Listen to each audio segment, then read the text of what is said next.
Komisi Kepolisian Nasional membantah penangkapan Novel Baswedan bagian dari kriminalisasi KPK. Polri diharapkan lebih teliti dan objektif dalam mengusut ulang kasus novel yang hampir kedaluarsa.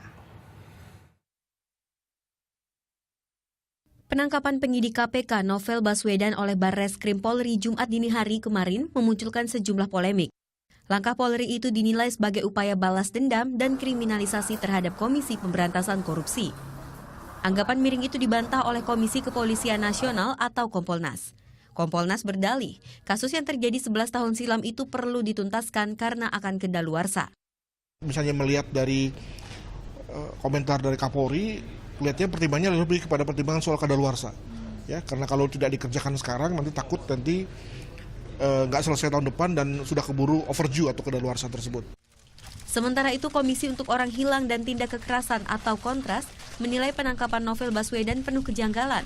Salah satunya adalah proses penggeledahan rumah Novel oleh penyidik Barreskrim Jumat petang kemarin.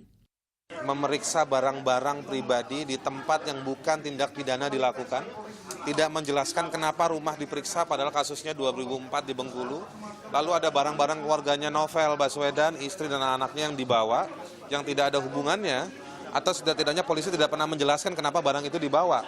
Dugaan saya nanti mereka baru periksa dulu, bongkar dulu, baru nanti dicari-cari, dibilang ini ada hubungannya. Pakar Hukum Pidana Universitas Indonesia, Eva Zulfa menegaskan, Polri harus lebih teliti dan objektif dalam memproses ulang kasus yang melibatkan Novel Baswedan ini.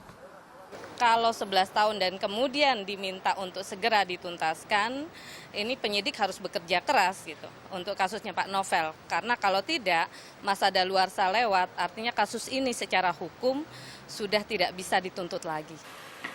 Penyidik KPK Novel Baswedan ditangkap di rumahnya Jumat tengah malam kemarin. Ia dituduh terlibat penembakan yang dilakukan anggotanya dan menewaskan seorang pencuri sarang burung walet.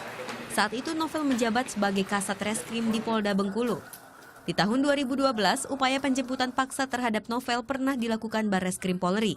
Saat itu Novel tengah menyidik kasus korupsi simulator SIM yang menjerat Kepala Korlantas Polri, Irjen Pol Joko Susilo.